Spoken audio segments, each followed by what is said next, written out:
여러분 반갑습니다. 오늘 수요 성경 공부 오신 여러분들 환영하고요. 우리 잠시 기도하고 공부 시작하겠습니다. 하나님, 이제 저희가 주의 말씀을 함께 나누고자 합니다.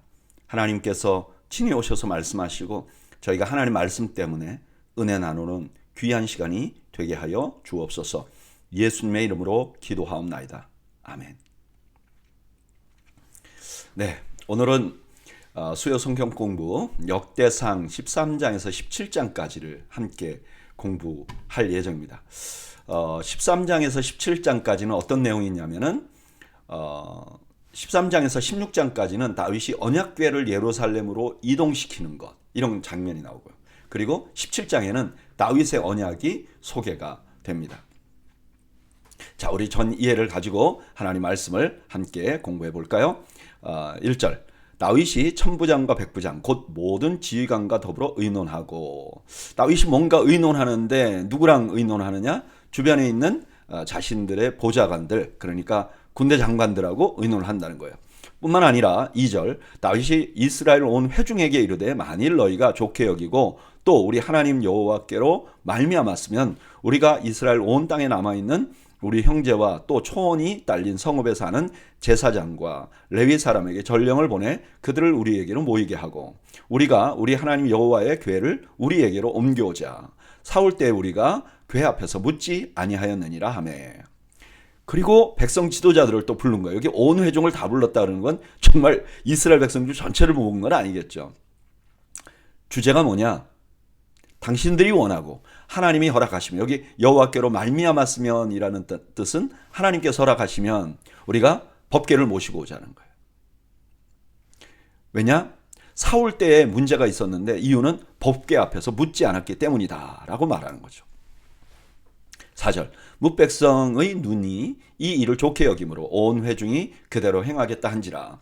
이에 다윗이 애굽의 시올 시내부터 하맛 어귀까지 온 이스라엘을 불러 모으고 기럇 여아림에서부터 하나님의 궤를 메우고자 할세. 다윗이 온 이스라엘을 거느리고 바알라 곧 유다에 속한 기럇 여아림에 올라가서 여호와 하나님의 궤를 메우려 하니 이는 여호와께서 두 그룹 사이에 계심으로 그러한 이름으로 일컬음을 받았더라. 이제 법궤가 블레셋에 뺏겼잖아요. 그런 다음에 이제 여러 가지 우여곡절이 있었죠. 그런 다음에 지금 기럇 여아림에 방치되어 있는 거예요. 이걸 다윗이 이제 예루살렘으로 가져오자 이렇게 얘기를 한 거죠. 왜 그런가? 이 법궤의 뚜껑에 보면 이렇게 천사의 날개가 이렇게 형상이 돼 있어요. 그래서 이스라엘 사람들은 그 뚜껑 위를 시은자, 은혜의 보좌라고 불렀어요. 그러니까 그룹이 있는 거 보니까 거기 하나님이 계시겠지. 그러니까 거기가 하나님의 보좌다. 하나님께서 거기에 계신다. 이렇게 생각했단 말이에요.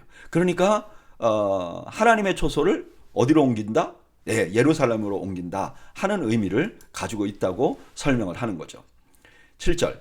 하나님의 궤를 새 수레에 싣고 아미나답의 집에서 나오는데 우사와 아히오는 수레를 몰며 다윗과 이스라엘 온 무리는 하나님 앞에서 힘을 다하여 뛰놀며 노래하며 수금과 비파와 소고와 재금과 나팔로 연주하니라. 이제 이 법궤를 예루살렘으로 옮기는데 다윗이 새 수레를 만들어요. 이 새 수레라는 건 이건 이스라엘은 있은 적이 없었거든요. 어디서 이런 아이디어가 생겼는가? 사무엘상 6장 7절에 보면 이런 말씀이 있어요. 그러므로 새 수레를 하나 만들고 멍에를 메어보지 아니한 전나는 소 2마리를 끌어다가 소의 수레를 메우고, 이제 블레셋 사람들이 이제 법궤를 가져갔는데 이 법궤가 가는 곳마다 이제 재앙을 내리죠. 그러니까 이걸 어떻게 하느냐? 딴 데로 옮겨야 되겠다. 이스라엘로 보내야 되겠다. 근데 아무도 그 일을 할 수가 없는 거예요. 그러니까 수레 새로 짜가지고 거기다 법궤 싣고 송아지가 가는 대로 가게 하자. 이렇게 소가 끌고 가는 대로 가게 하자. 이렇게 했단 말이에요. 지금 다윗이 그 블레셋 사람들에게서 아이디어를 얻은 거예요. 그리고 더 중요한 이유는 뭘까요? 15장 13절에 나오는데 이는 우리가 규례대로 그에게 구하지 아니었습니다. 그러니까 다윗이 법궤를 옮기려고 하는 마음은 있었지만 하나님이 어떻게 하라고 하셨는지에 대해서 공부하지 않았다는 거예요. 생각하지 않았다는 거예요. 9절. 기돈의 타작마당에 이르러서는 소들이 뛰놀므로 웃사가 손을 펴서 궤를 붙들었더니 웃사가 손을 펴서 궤를 붙들므로 말미암아 여호와께서 진노하사 치심에 그가 거기 하나님 앞에서 죽으니라.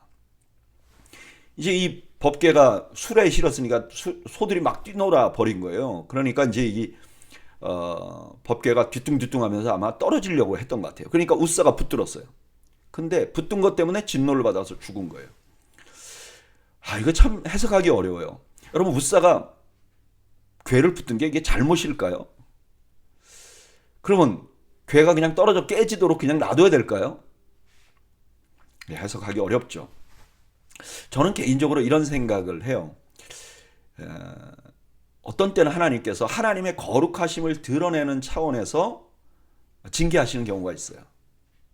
어떤 특정한 것이 죄다 아니다를 떠나서 하나님의 거룩하심을 드러내기 위해서. 또 다른 의미는 지금 웃사가 한 행동을 통해서 웃사를 죽였지만 사실은 이것은 웃사에 대한 문제가 아니라 다윗을 경고하기 위해서 이렇게 하는 거죠. 그렇게 할 수 있죠. 다윗 노년에 보면 다윗이 하나님 앞에 인구조사 같은 거 하잖아요. 그러면 백성이 이제 진노를 받죠. 이런 것처럼 다윗을 깨닫게 하기 위해서 이렇게 했을 수도 있다. 어쨌든 지금 웃사가 죽게 된 거예요.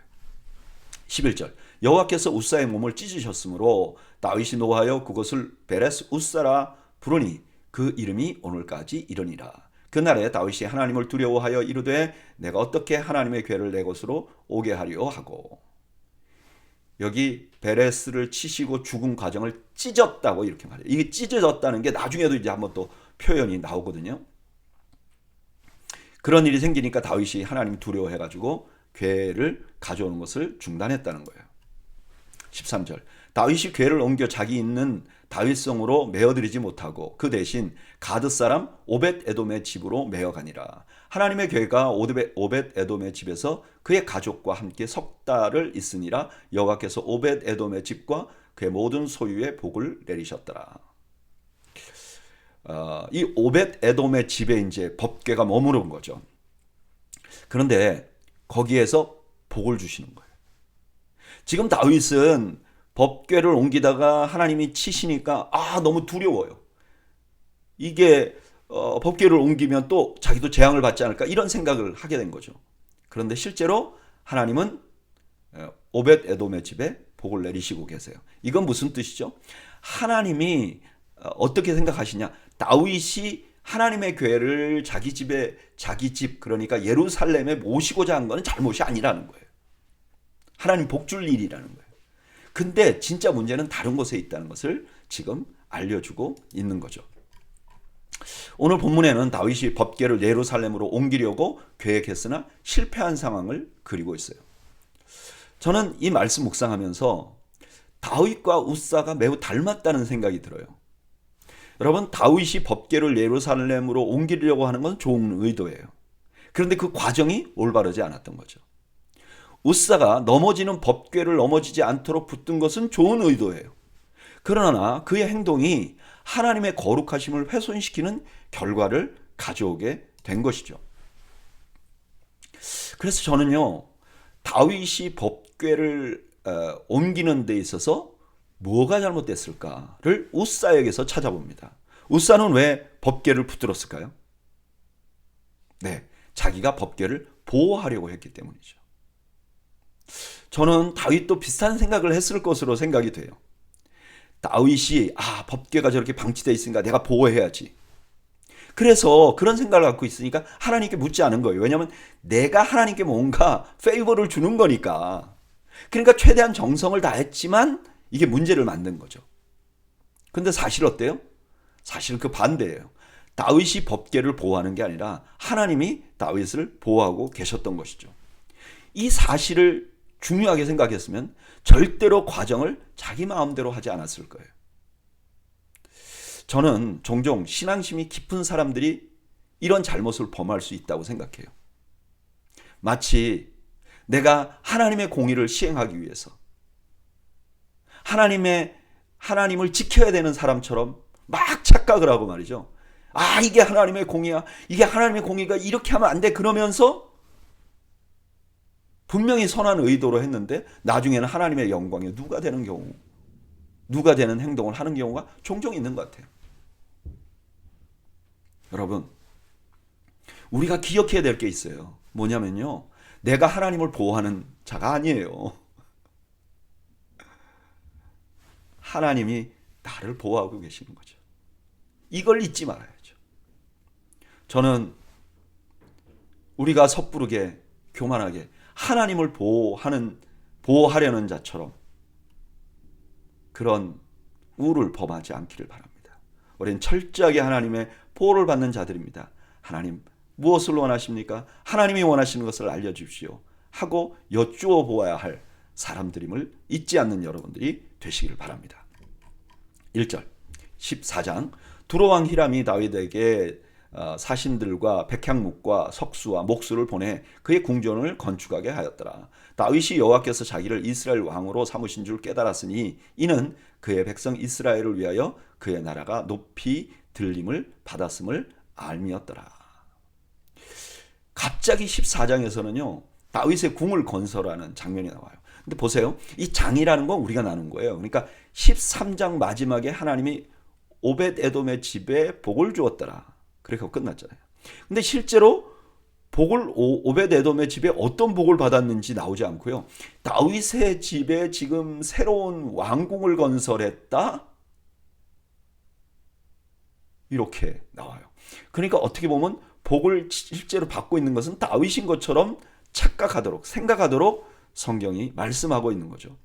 그러니까 지금 법궤를 옮기는 과정에 잘못됐어요. 그렇다고 해서 하나님이 다윗의 그 진심마저 다 듣지 않고 다윗을 버린 것이 아니라는 것을 지금 보여주고 있는 거죠.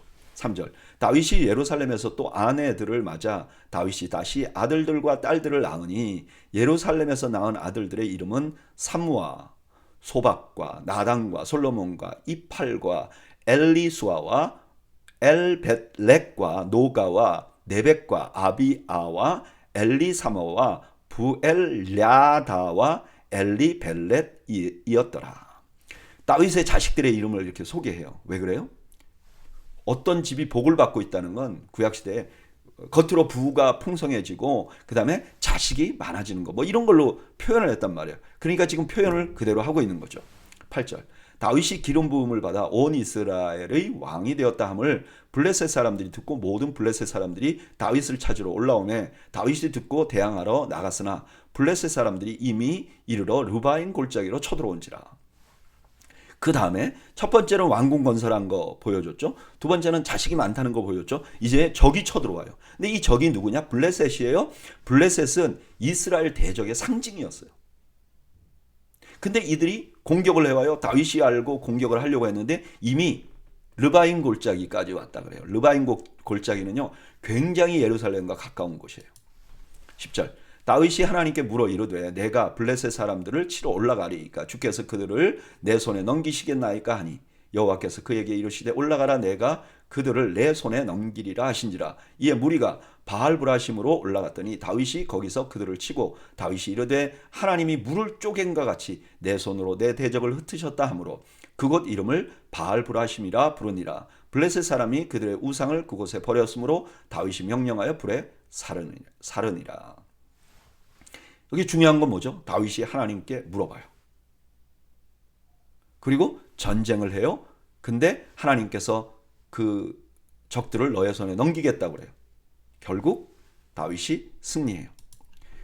13절 블레셋 사람들이 다시 골짜기를 침범한지라. 다윗이 또 하나님께 묻자온데 하나님이 이르시되 마주 올라가지 말고 그들 뒤로 돌아 뽕나무 숲을 맞은편에서 그들을 기습하되 뽕나무 꼭대기에서 걸음 걷는 소리가 들리거든 곧 나가 싸우라. 너보다 하나님이 앞서 나가서 블레셋 사람의 군대를 치리라 하신지라.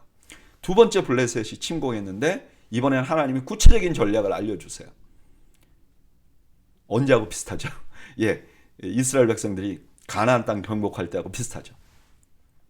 그리고 이렇게 말해요. 내가 싸울 것이다. 내가 싸울 것이다. 하나님이 다윗을 위해서 싸우시는 거죠. 다윗이 하나님을 지키는 게 아니라 하나님이 다윗을 지키는 거죠. 16절. 이에 다윗이 하나님의 명령대로 행하여 블레셋 사람들의 군대를 쳐서 기브온에서부터 게셀까지 이르렀더니 다윗의 명성이 온 세상에 퍼졌고 여호와께서 모든 이방 민족으로 그를 두려워하게 하셨더라. 이제 다윗이 그 블레셋을 완전히 물리쳤다는 말을 하고 17절에 이건 역대상 기자가 평가하는 거예요. 뭐라고요? 다윗의 명성이 온 세상에 퍼졌고 여호와께서 하나님께서 모든 이방 민족이 다윗을 두려워하게 했다는 거예요. 어떤 다윗이요? 하나님께 여쭈어본 다윗을 하나님이 그렇게 세우셨다는 거예요. 오늘 본문은 다윗이 성을 건축한 것과 자식들의 이름과 또 블레셋과의 전쟁을 기록하고 있어요. 우리는 여기서 하나님께서 여전히 다윗과 함께 하시고 다윗의 집에 복을 주고 계시다는 것을 볼 수 있습니다. 법궤는 오벳에돔의 집에 있었지만 하나님께서 다윗에게 복을 주세요. 그리고 여기서 다윗의 달라진 모습도 봅니다. 뭐죠? 다윗이요, 하나님께 여쭤봅니다. 하나님의 의중을 살펴요. 왜요? 그 전에 법궤 옮기다 한번 잘못했잖아요. 그런 의미에서 지금 다윗은 이스라엘의 진정한 왕은 자신이 아니라는 것을 지금 드러내고 있는 거죠. 진정한 왕은 누구였죠? 물어본 사람 하나님이시죠. 하나님께 다윗이 여쭤봤으니까 하나님은 왕이죠. 이게 다윗의 시대의 전성기를 만든 비결이었습니다. 저는 이 말씀 묵상하면서 이런 생각이 들어요. 누군가가 하나님을 왕으로 삼고 있는가, 아니면 내가 내 인생의 왕으로 살고 있는가를 어떻게 하면 알 수 있을까? 첫째는요, 기도하는 것을 보면 알 수 있어요. 내 인생의 주인이 나면요, 기도 안 하죠. 내가 마음대로 하면 되잖아요. 근데 기도하는 걸 보면 그런 분들은 하나님을 왕으로 삼고 있는 거예요. 근데 단순히 기도하는 것만 보면 아는 게 아니라 또 하나의 점검해 봐야 될 게 있어요. 어떻게 기도하는가? 하나님, 내가 이거 원하니까 이거 주세요. 그럼 하나님을 왕으로 섬기는 게 아니죠. 하나님, 이러이러한 일인데 하나님 뜻이 무엇인가요? 하나님은 무엇을 원하시는가요? 그럼 하나님을 왕으로 섬기는 거죠. 여러분, 우리는 하나님을 왕으로 섬겨야 정말 하나님께서 우리에게 주신 은혜와 축복을 누리는 삶을 살 수 있어요. 그런데 하나님을 왕으로 섬기고 있다는 걸 가장 잘 표현하려면 내가 날마다 기도해야 되고요. 그 기도에서 하나님께 여쭈어 보아야 돼요. 하나님, 이렇게 하는 것이 옳습니까? 하나님 뜻이 무엇입니까? 저는 여러분들이 하나님을 왕으로 섬기는 인생을 사시는 여러분들이 되시기를 축복해요. 그를 위해서 늘 하나님의 의중을 여쭈어보는 지혜를 가지시기를 주님의 이름으로 축원합니다. 15장 1절. 다윗이 다윗성에서 자기를 위하여 궁전을 세우고 또 하나님의 궤를 둘 곳을 마련하고 그것을 위하여 장막을 치고 다윗이 이르되 레위 사람 외에는 하나님의 궤를 메울 수 없나니 이는 여호와께서 그들을 택하사 여호와의 궤를 메고 영원히 그를 섬기게 하셨음이라 하고, 이제 성을 짓고 나서 하나님의 궤를 둘 곳을 마련하고 이제 다시 2차로 법궤를 예루살렘에 옮기는 일을 하는데, 첫 번째 말이 뭐냐면 레위 사람 외에는 궤를 멜 수 없다. 다윗은 이미 공부를 한 것 같아요. 그 전에 왜 실패했죠? 무지한 열심. 모르면서 하나님을 위한다고 막 그러다가 문제를 일으켰잖아요. 이번에는 그렇게 안 하는 거죠. 3절. 다윗이 이스라엘 온 무리를 예루살렘으로 모으고 여호와의 궤를 그 마련한 곳으로 메어 올리고자 하여 다윗이 아론 자손과 레위 사람을 모으니. 아까도 말씀드렸지만 온 이스라엘 무리라는 건 이스라엘의 지도자들을 모았다는 뜻이죠. 그리고 실제 이 일을 수행할 제사장들과 레위 사람들을 불러 모읍니다. 그리고 5절부터 10절까지는 그 레위 사람들의 숫자를 자세하게 기록해줘요. 레위 자손이라고 말하면서 그 숫자를 어떻게 계수하냐면은 그핫 자손과 무라리 자손과 게르솜 자손, 이건 레위의 자식들이죠. 그리고 그 중에서 또 그핫 자손의 계수를 또 다시 해요. 이유는 뭐냐? 그핫 자손이 언약궤를 돌보고 성막을 운반할 때 역할을 했기 때문에 그래요. 11절. 다윗이 제사장 사독과 아비아다를 부르고 또 레위 사람 우리엘과 아사야와 요엘과 스마야와 엘리엘과 아미나답을 불러 그들에게 이르되 너희는 레위 사람의 지도자이니 너희와 너희 형제는 몸을 성결하게 하고 내가 마련한 곳으로 이스라엘의 하나님 여호와의 궤를 메어 올리라. 이제 실제로 메어 올릴 사람들에게 이제 부탁을 하는 거죠. 그 부탁의 첫 번째가 뭐예요? 성결해야 된다는 거예요. 여러분, 하나님의 일을 하기에 가장 첫 번째로 수행해야 될 전제는 뭐냐면 성결이에요. 불결하면 하나님 사용하지 않으세요. 성결해야 돼. 근데 이스라엘 백성들을 성결하려면 어떻게 했어요? 예전에 목욕을 했고 그 다음에 옷을 갈아입고 여자를 가까이 하지 않았어요. 13절 전에는 너희가 매지 아니하였으므로 우리 하나님 여호와께서 우리를 찢으셨으니 이는 우리가 규례대로 그에게 구하지 아니하였음이라 하니 이에 제사장들과 레위 사람들이 이스라엘 하나님 여호와의 궤를 메고 올라가라 하여 몸을 성결하게 하고 모세가 여호와의 말씀을 따라 명령한 대로 레위 자손이 채에 하나님의 궤를 메어 어깨에 매니라. 뭔가 제대로 된 것 같죠? 다윗이 뭐라 그래요? 전에는 매지 않았어. 그래서 하나님이 찢으셨어. 누구를 찢으셨죠? 웃사를 찢으셨죠. 그 찢으신 게 웃사를 찢는 게 아니라 뭐라 그러죠? 우리를 찢으셨다. 그 웃사에게 하는 징계가 사실 웃사가 받았지만 우리 모두가 받아야 할 일이었다라고 고백을 하는 거죠.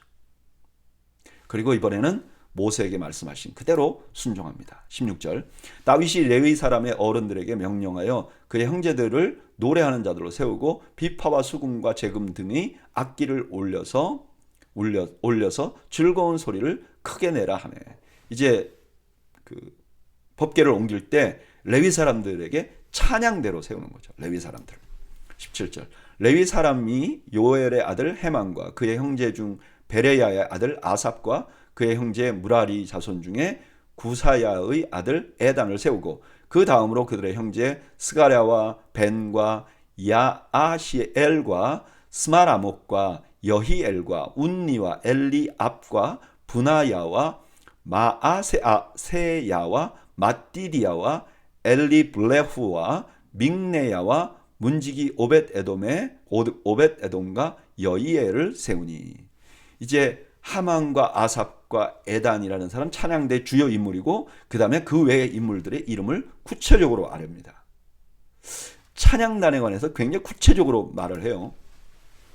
19절에는 노래하는 자들 그 다음에 노재금 즉 심벌주 연주자 그리고 비파 연주자를 세웁니다.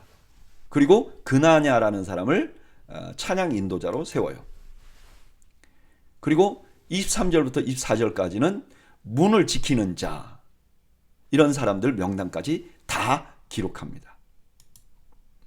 25절 이에 다윗과 이스라엘 장로들과 천부장들이 가서 여호와의 언약궤를 즐거이 메고 오벳에돔의 집에서 올라왔는데 하나님이 여호와의 언약궤를 맨 레위 사람들을 도우셨으므로 무리가 수송아지 7마리와 수장 7마리로 제사를 드렸더라.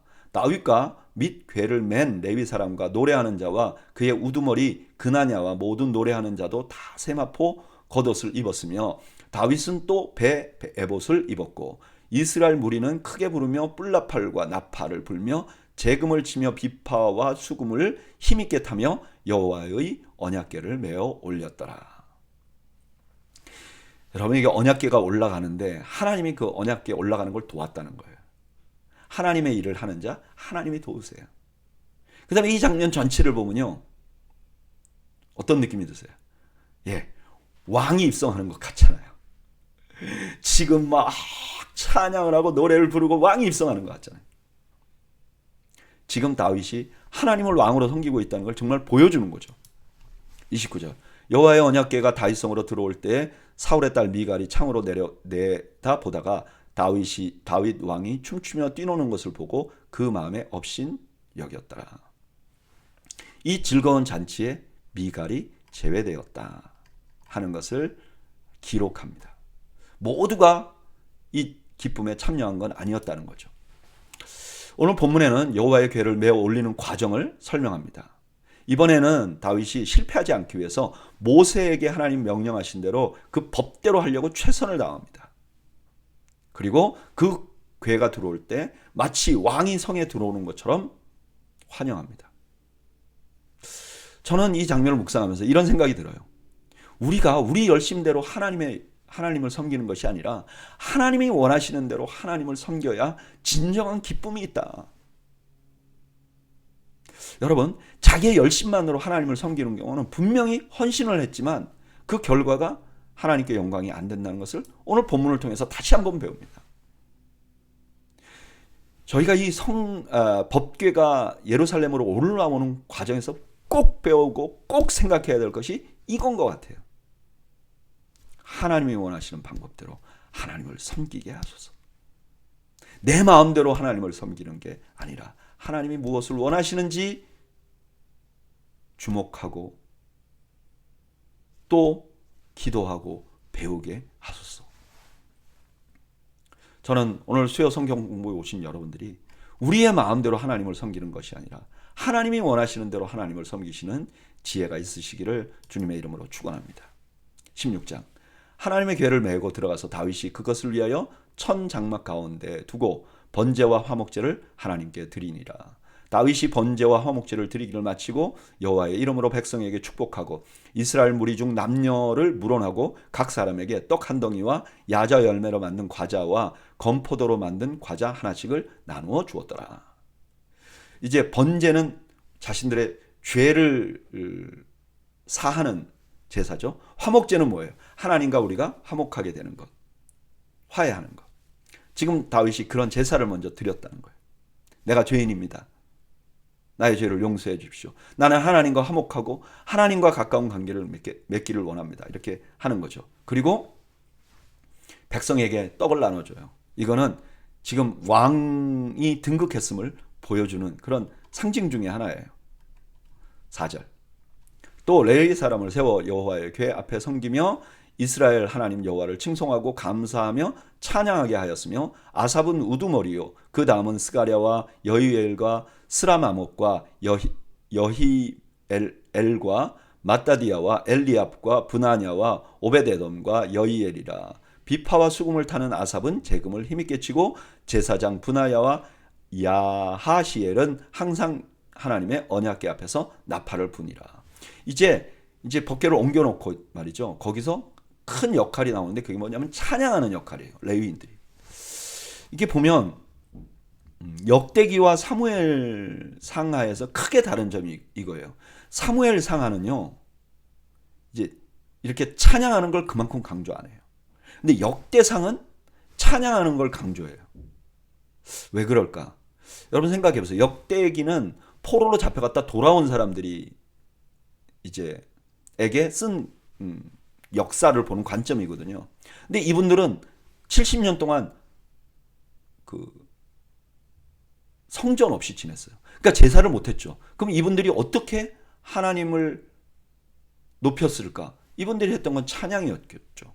그러니까 지금 찬양한 걸 강조하고 있는 거죠. 7절 그날에 다윗이 아삽과 그의 형제를 세워 먼저 여호와께 감사하게 하여 이르기를 너희는 여호와께 감사하며 그의 이름을 불러 아뢰며 그가 행하신 일을 만민 중에 알릴지어다.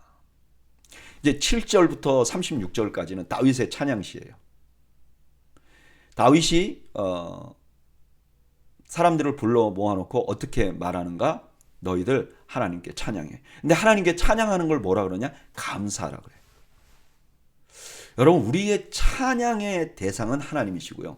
우리가 찬양해야 될 내용은 감사예요. 내 감정을 노래하는 게 찬양이 아니라는 거예요. 그래서 우리 교회에서는요. 가만히 보세요. 우리 장 목사님이 찬양 이제 선별하는 거 보면 굉장히 분명해요. 우리의 감정을 노래하는 거 아주 꼭 필요한 경우가 아니면 잘 넣지 않아요.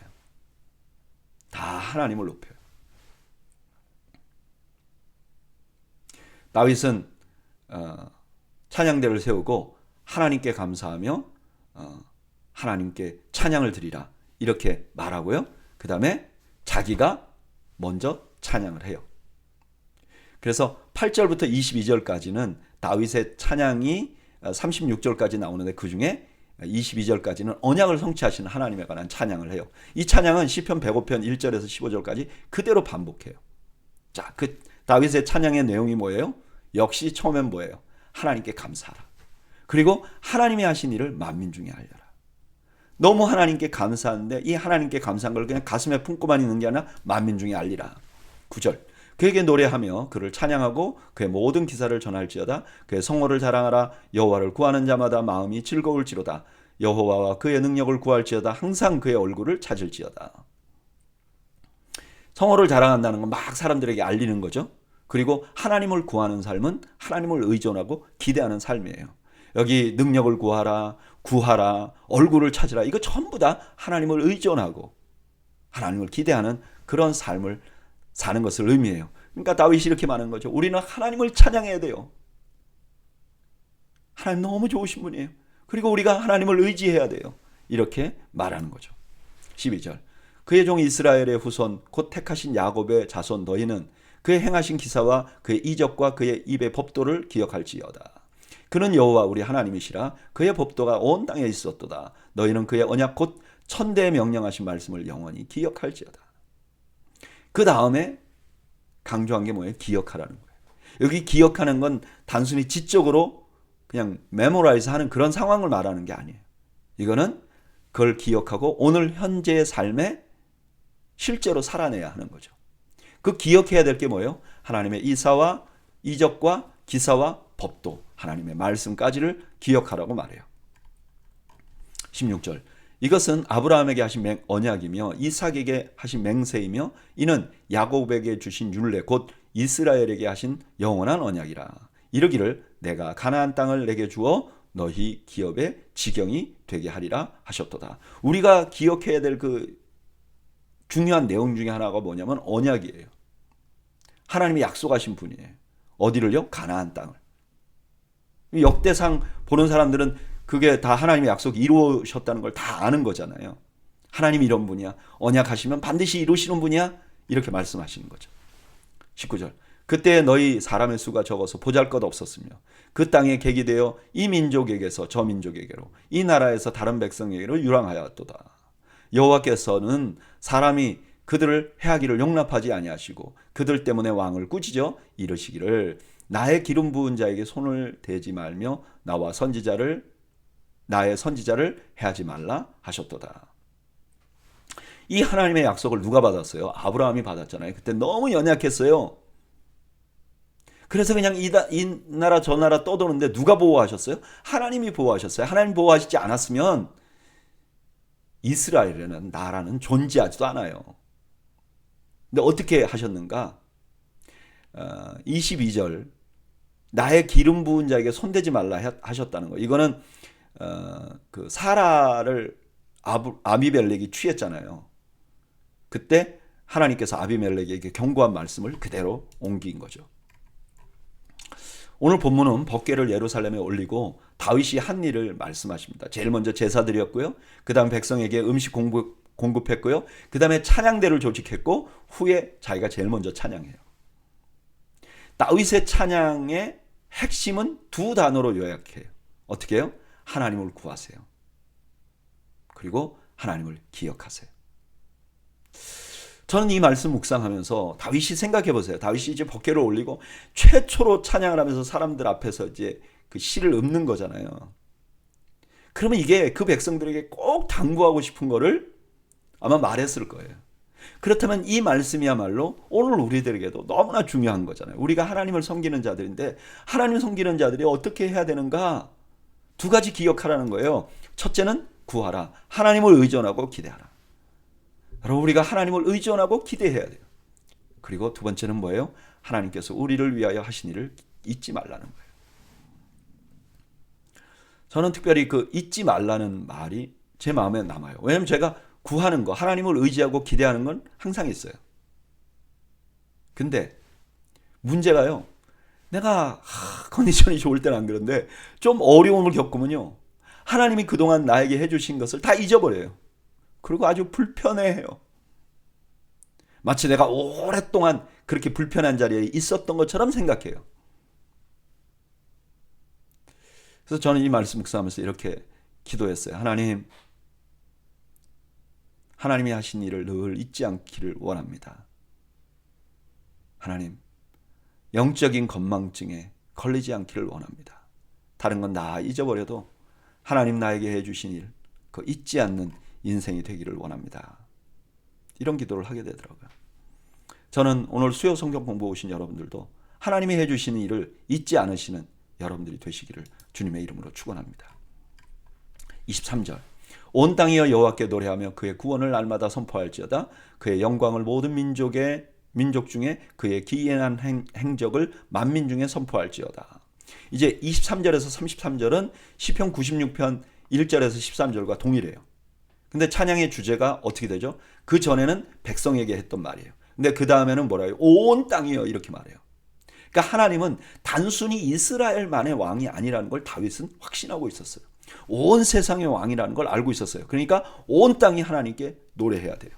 왜 그런가? 25절 여호와는 위대하시니 극진히 찬양할 것이요 모든 신보다 경외할 것이며 만국의 모든 신은 헛것이나 여호와께서는 하늘을 지으셨도다.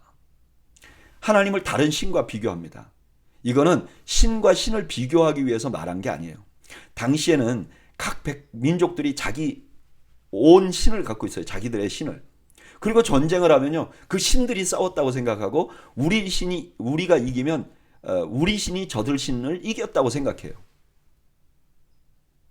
그러니까 온 세상 백성들이 하나님을 찬양해야 된다고 말하고 나서 봐, 너희들이 섬기는 신과 우리가 섬기는 하나님은 차원이 달라.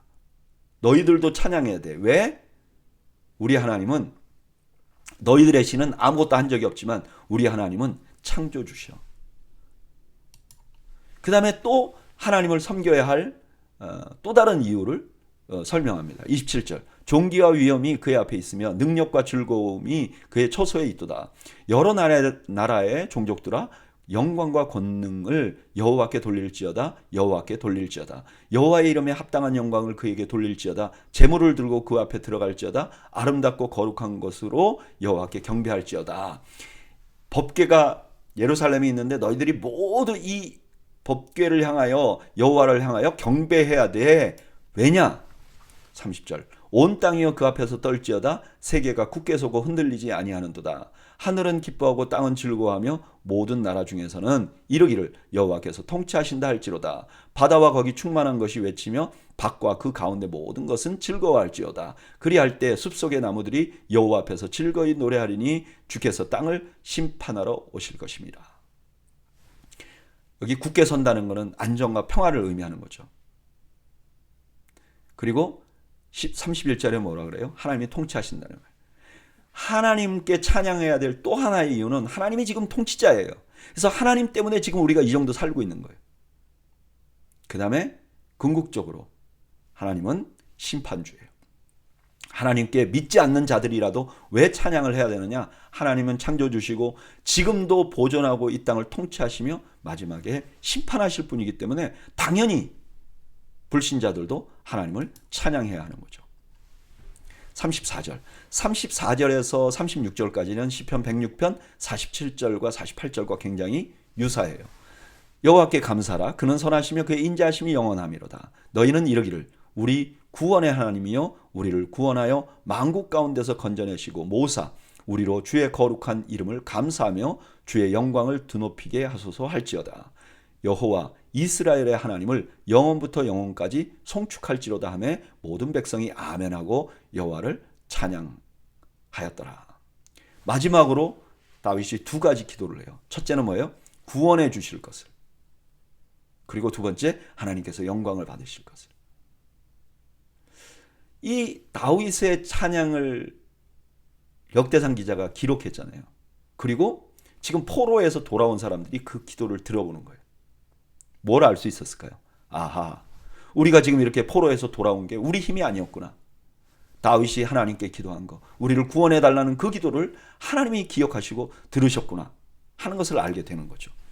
37절 다윗이 아삽과 그의 형제를 여호와의 언약궤 앞에 있게 하며 항상 그 궤 앞에서 날마다 궤 앞에서 섬기게 하되 날마다 그 일대로 하게 하였고 오벳 에돔과 그의 형제 68명과 여두둔의 아들 오벳 에돔과 호사를 문지기로 삼았고 제사장 사독과 그의 형제 제사장들에게 기브온 산당에서 여호와의 성막 앞에 모시게 하여 항상 아침 저녁으로 번제단 위에 여호와께 번제를 드리되 여호와의 율법에 기록하여 이스라엘에게 명령하신 대로 다 준행하게 하였고. 이제 찬양을 한 다음에 지금 이제 법궤는 예루살렘에 들어왔잖아요. 근데 문제는요, 기브온에 거기에도 여호와의 성막이 있어요. 거기에 원래 법궤가 있었고 제사도 드리고 했어요. 근데 그 법궤가 이제 블레셋에 빼앗긴 거잖아요. 그러니까 그 기브온에 있는 산당에는 법궤는 없지만 제단이 있었고 그런 게 다 있었겠죠. 하나님께 제사하는. 그러니까 어떻게 하느냐? 지금 이 법궤를 가지고 있는 예루살렘에서도 예루살렘에서 하나님을 찬양하고요. 그 다음에 제사는 여전히 거기서 제사를 드리게 했다는 거예요.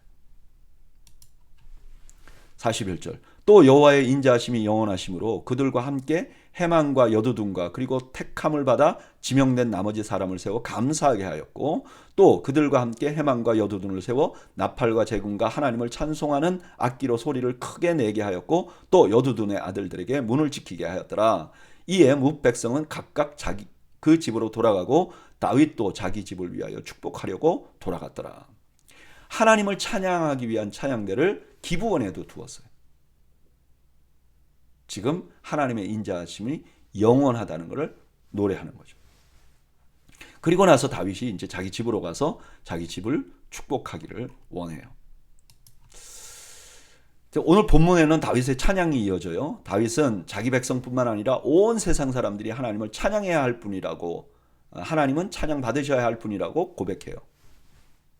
그리고 나서 당시에 있었던 기브온 산당과 또한 법궤가 있는 예루살렘에다가 레위인을 각각 분할해서 배치하고 기브온 산당도 예루살렘에서도 하나님을 찬양하게 하고 기브온 산당에서는 그동안 했던 제사를 계속 유지하게 했어요.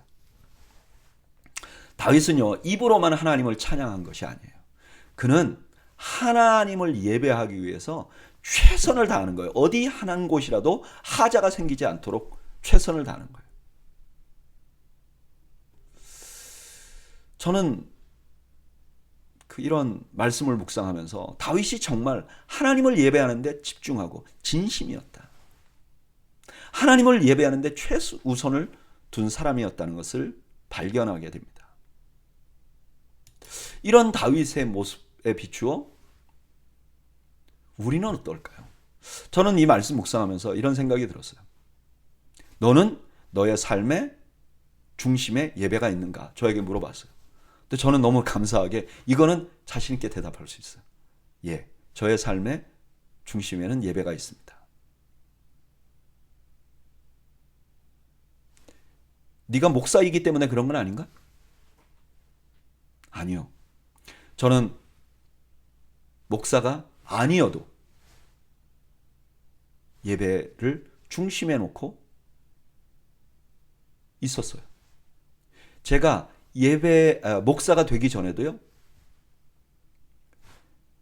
예배의 중요성을 한 번도 포기해 본 적이 없어요. 저는 예배하는 일에만은 최선을 다했어요. 제가 이렇게 예배하는 일에 최선을 다하는 거는 제가 어렸을 때부터 신앙생활을 해왔으니까 종교적인 습관도 아니고요. 제 종교심도 아니에요. 왜냐하면 예배가 나의 삶에 가장 중요한 것이고 신앙생활의 가장 기초가 예배라는 걸 제가 확신하기 때문에 그래요.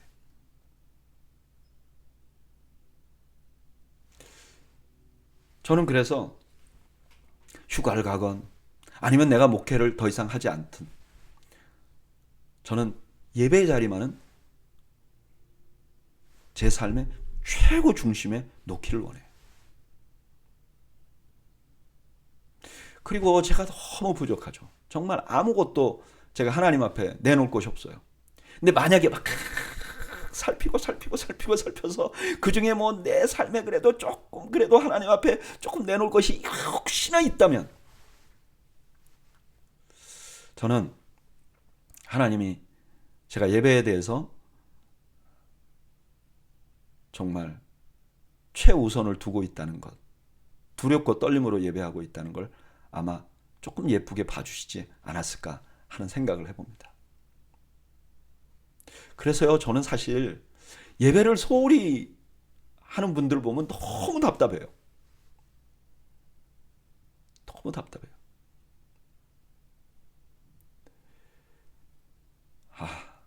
여러분, 예배에서 무너지면요, 다 무너지는 거예요. 예배가 든든히 서 있지 않으면요, 우리 인생 허망한 것입니다. 저는 오늘 수요 성공 공부 나오신 분들이요, 예배하는데 최선을 다하시는 여러분들 되시기를 바랍니다. 우리 교회 예배는 언제부터 시작되는가요?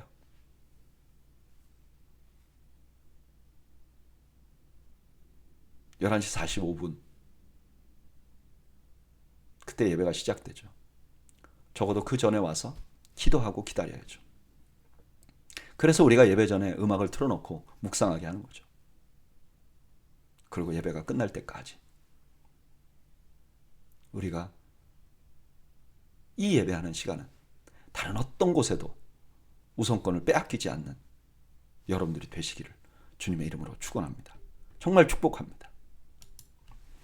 17장 1절. 다윗이 그의 궁전에 거주할 때 다윗이 선지자 나단에게 이르되 나는 백향목 궁에 거주하거늘 여호와의 언약궤는 휘장 아래 있도다. 나단이 다윗에게 아뢰되 하나님이 왕과 함께 계시니 마음에 있는 바를 모두 행하소서. 이제 다윗이 법궤를 예루살렘 성에 모시고 오긴 했는데 이제 텐트에 성막에 거주하게 한 거죠. 둔 거죠. 그게 너무 마음이 아파요. 그래서 그 궤를 위해서 성전을 짓고 싶다 이렇게 말해요. 그 나단이 들으니까 너무 좋은 아이디어예요. 하세요 이렇게 얘기했어요. 사실 여기서 나단이 선지자라면 내가 기도해 볼게요 이렇게 말했어야 되죠. 근데 어쨌든 나단이 들으니까 너무 좋아. 저라도 너무 좋은 생각입니다 라고 말했을 것 같아요. 근데 반전이 일어나죠. 3절. 그 밤에 하나님의 말씀이 나단에게 임하여 이르시되 가서 내 종 다윗에게 말하기를 여호와의 말씀이 너는 내가 거할 집을 건축하지 말라. 내가 이스라엘을 애굽에서 올라오게 한 날부터 오늘까지 집에 있지 아니하고 오직 이 장막과 저 장막에 있으며 이 성막과 저 성막에 있었나니 이스라엘 무리와 더불어 가는 모든 곳에서 내가 내 백성을 먹이라고 명령한 이스라엘 어느 사사에게 내가 말하기를 너희가 어찌하여 내 백향목집을 건축하지 아니하였느냐고 말하였느냐 하고. 성전 짓지 마. 내가 언제부터 성전에 있었어? 나는 그러지 않았어. 그리고 나는 누구에게도 성전을 지으라고 말하지 않았어. 그건 내 마음에 없어. 이렇게 말하는 거죠.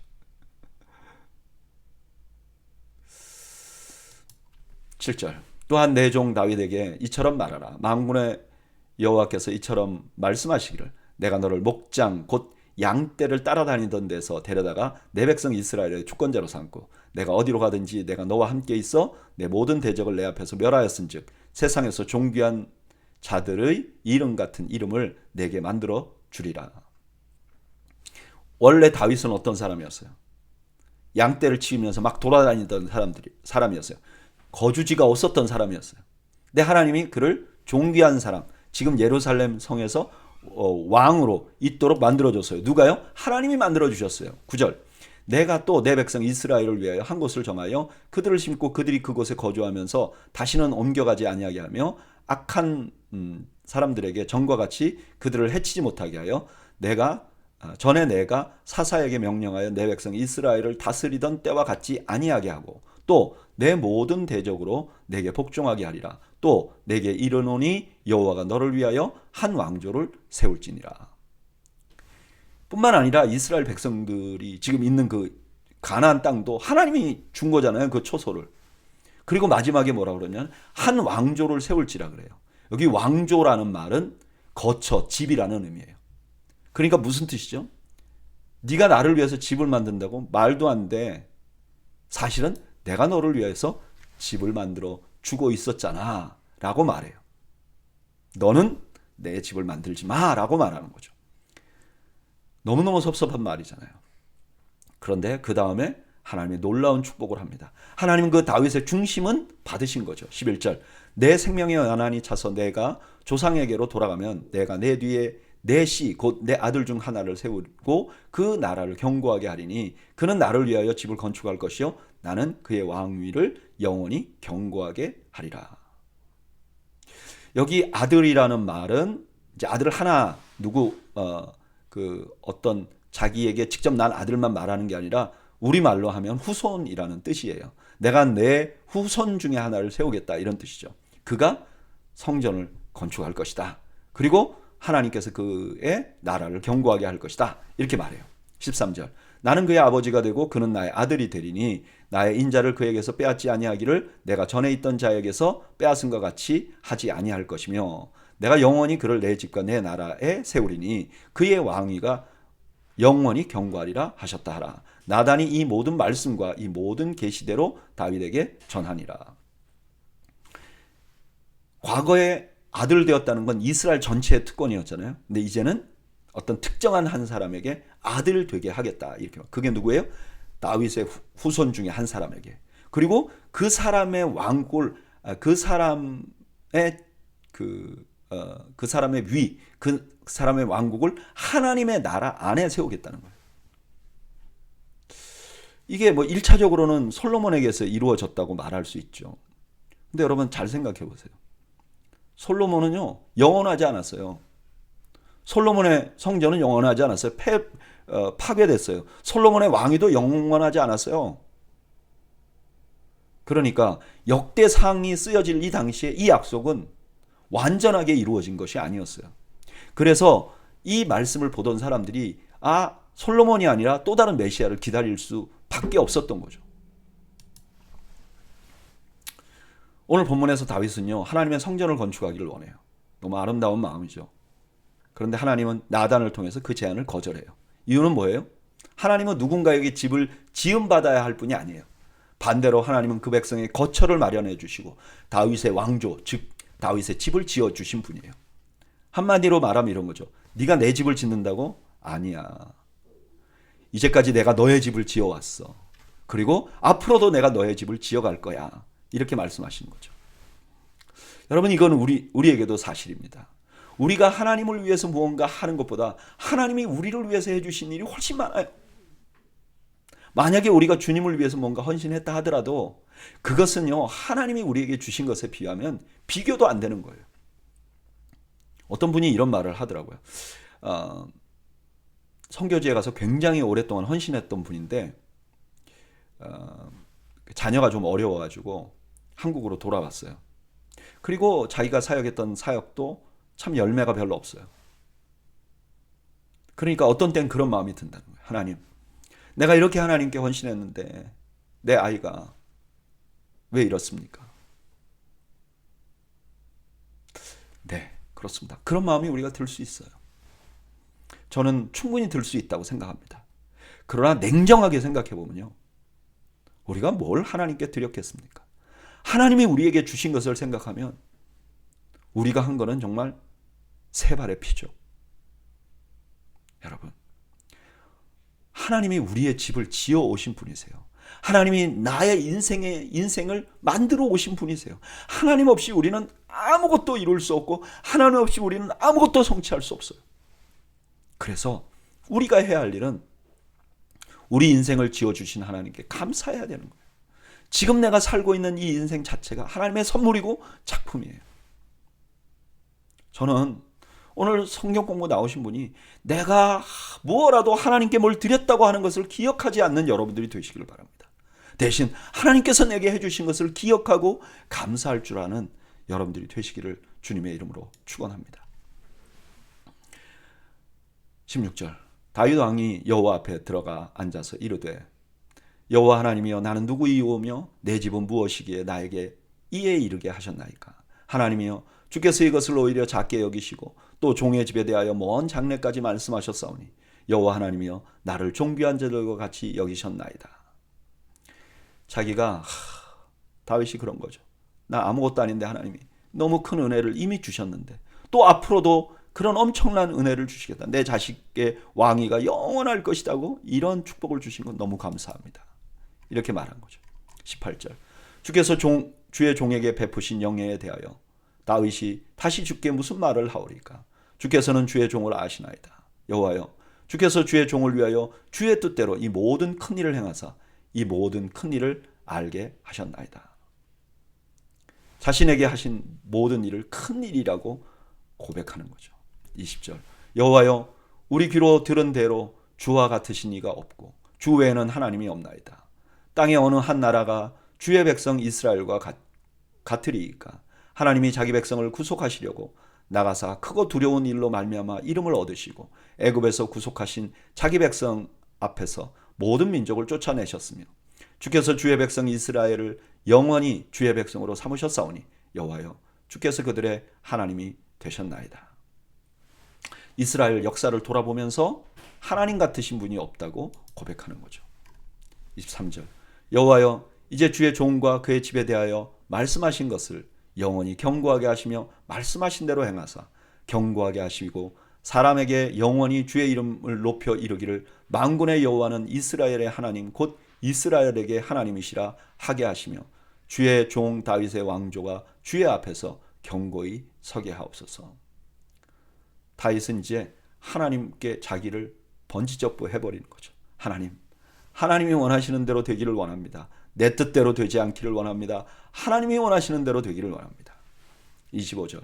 나의 하나님이여, 주께서 종을 위하여 왕조를 세우실 것을 이미 듣게 하셨으므로 주의 종이 주 앞에서 이 기도로 간구할 마음이 생겼나이다. 여호와여, 오직 주는 하나님이시라. 주께서 이 좋은 곳으로 주의 종에게 허락하시고 이제 주께서 종의 왕조에 복을 주사 주 앞에 영원히 두시기를 기뻐하셨나이다. 여호와여, 주께서 복을 주셨사오니 이 복을 영원히 누리리이다 하니라. 하나님의 뜻을 다 알고 나니까 하나님께 기도할 마음이 생겼다는 거예요. 하나님이 약속하셨으니 그대로 이루어 주옵소서라고 고백하는 거죠. 오늘 본문에 보면 하나님의 계시를 받은 다윗이요, 자신이 성전 건축을 못하게 되었는데도 하나님께 감사합니다. 왜 그렇죠? 자신에게 분에 넘치는 축복을 이미 주셨고 또 앞으로도 주실 것이기 때문에 그래요.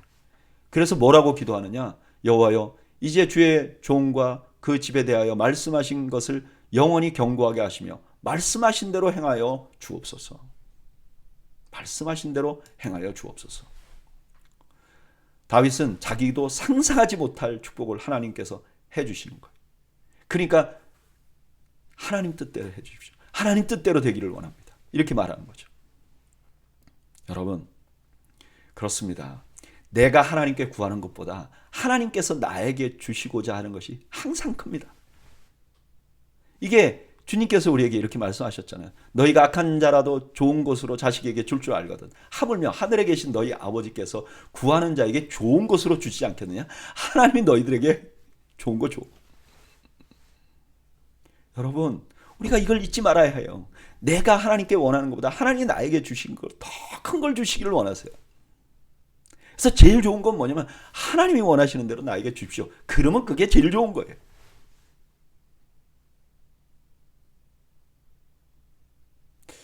그래서 저는 이런 말씀 묵상하면 이렇게 기도하고 싶어요. 하나님, 내가 원하는 것이 아니라 하나님이 나에게 주실 것을 주십시오. 하나님이 나에게 주신 것이, 하나님이 나에게 주실 것이 나에게 최선의 것임을 고백합니다. 이렇게 기도할 수밖에 없는 거죠. 여러분, 저는 하나님께서 여러분들이 원하는 것보다 여러분들에게 최선의 것을 주실 수 있는 분이심을 신뢰하시길 바라고, 그 하나님께 여러분들의 인생을 맡기고 하나님께 번지점프하는 그런 지혜를 소유하는 여러분들이 되시기를 주님의 이름으로 축원합니다. 기도하겠습니다. 하나님을 신뢰합니다. 하나님께서 우리의 인생을 주관해 주시옵소서. 하나님이 원하시는 대로 이끌어 주옵소서. 예수님의 이름으로 기도하옵나이다. 아멘. 이상으로 오늘 수요 성경 공부를 모두 마쳤습니다. 여러분들 가정에 하나님께서 주시는 은혜와 평강이 이 저녁에 함께 하시기를 주님의 이름으로 축원합니다. 감사합니다.